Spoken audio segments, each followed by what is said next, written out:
Assalamualaikum warahmatullahi wabarakatuh. Semangat pagi teman-teman.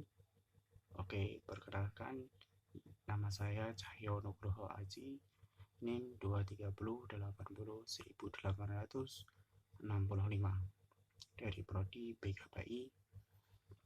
Baik, di sini saya akan menjelaskan satu materi dari mata kuliah psikologi transpersonal, yaitu tentang meditasi.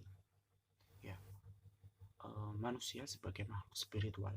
Maksudnya, manusia tidak hanya memiliki hubungan yang bersifat horizontal atau hablum minallah atau hubungan sesama manusia atau sesama makhluk, tapi juga mempunyai hubungan yang bersifat vertikal ke atas atau dengan Sang Pencipta atau Allah. Nah, manusia sendiri juga sering mengalami perubahan, baik di dalam dirinya sendiri maupun di luar dirinya sendiri. Maka dari itu, perubahan tersebut bisa juga berupa perubahan yang positif atau negatif. Nah, maka dari itu, jika terjadi sebuah perubahan, maka keseimbangan dari individu tersebut mulai tergoyahkan atau tidak stabil lah gitu ya. Nah, makanya manusia atau individu tersebut memerlukan keseimbangan kembali. Nah, salah satu caranya yaitu dengan meditasi. Lalu, apa sih sebenarnya meditasi? Adalah praktik berpikir secara mendalam dalam keheningan, terutama untuk alasan keagamaan atau membuat batin lebih tenang. Lalu, bagaimana caranya? Ya, di sini saya akan mencontohkan salah satu meditasi, yaitu meditasi transendental. Adalah suatu bentuk meditasi spiritual di mana para praktisi tetap duduk dan bernapas perlahan. Tujuannya untuk melampaui kondisi keberadaan seseorang saat ini. Selama sesi meditasi, kita harus fokus pada mantra atau kata yang berulang. Nah, mantra biasanya ditentukan oleh seorang guru berdasarkan serangkaian faktor. Namun, ada juga mantra yang dilakukan dengan sesuai pilihan kita. Meditasi ini biasanya dilakukan untuk meningkatkan pengalaman spiritual dan meningkatkan mindfulness. Contoh kedua yaitu meditasi kesadaran napas. Nah, meditasi ini adalah jenis meditasi melalui fokus pada pernapasan. Meditasi ini dilakukan dengan bernafas perlahan dan dalam, menghitung napas atau berfokus pada napas. Tujuannya mengabaikan pikiran lain yang masuk ke dalam pikiran, hanya fokus kepada nafas.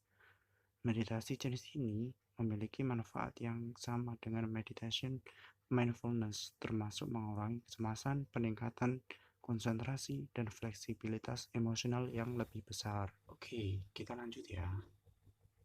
Nah, meditasi itu kan erat hubungannya dengan ketenangan. Lalu ada yang bilang ketenangan juga berhubungan dengan konsentrasi. Nah, apa sih perbedaannya antara meditasi dan juga konsentrasi?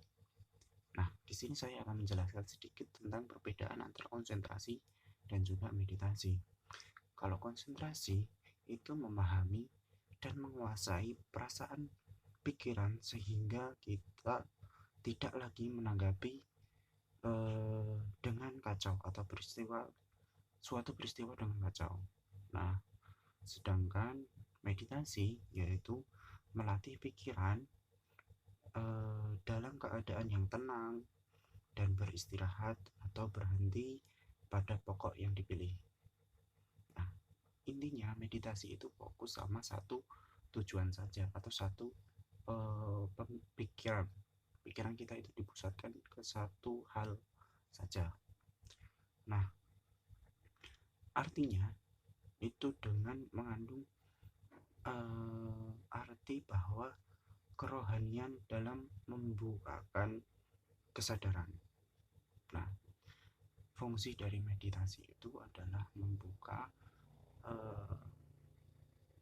membukakan kesadaran diri. Lalu perbedaan yang kedua apa?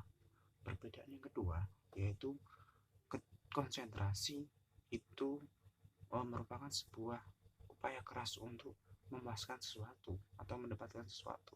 Nah, sedangkan meditasi yaitu dalam pemusatan perhatian itu tanpa ada paksaan.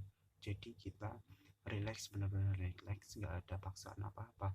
Tapi kalau konsentrasi, misal kita sedang ujian nih, nah kita konsentrasi, maka pikiran kita itu harus dipaksa untuk mendapatkan nilai yang terbaik. Sedangkan meditasi tidak. Meditasi itu suatu hal yang kita lakukan dengan hati yang tenang, relax, tanpa ada. Nah, lanjut. Yang terakhir yaitu manfaat meditasi. Nah, manfaatnya apa saja sih? Nah, yang pertama yaitu tumbuhnya kesadaran akan minat dan juga budaya filsafat timur. Yang kedua yaitu adanya ketidakpuasan batin, sehingga tujuannya adalah meningkatkan kehidupan rohani dan meningkatkan diri pada Tuhan. Jadi mendekatkanlah diri kepada Tuhan untuk menyeimbangkan dirinya atau individu tersebut yang mempunyai masalah. Jadi dalam menjalani kehidupan, individu tersebut merasa nyaman dan tenang. Kemudian yang ketiga yaitu timbulnya human potential movement, dan juga penelitian tentang adanya kesadaran di luar kesadaran normal sehari-hari. Nah, yang selanjutnya yaitu pada gelombang otak yang direkam oleh electroencephalograph atau EEG menunjukkan bahwa banyak gelombang alfa, yaitu gelombang otak yang terdapat pada kondisi tubuh yang rileks atau yang tenang banget. Yang selanjutnya yaitu menurunkan kadar kolesterol, asma, dan hipertensi. Nah, dengan meditasi kita tuh tidak hanya mendapatkan manfaat secara rohani, tapi juga bisa mendapatkan manfaat untuk jasmaniah kita, yaitu untuk menurunkan kadar kolesterol, asma, dan juga hipertensi. Kemudian manfaat yang selanjutnya yaitu taraf kecemasan lebih rendah, kontrol dirinya lebih internal, dan aktualisasi dirinya lebih tinggi. Yang terakhir yaitu meningkatkan kepercayaan diri, kontrol diri, harga diri, empati, dan aktualisasi diri. Nah, banyak banget kan manfaat meditasi.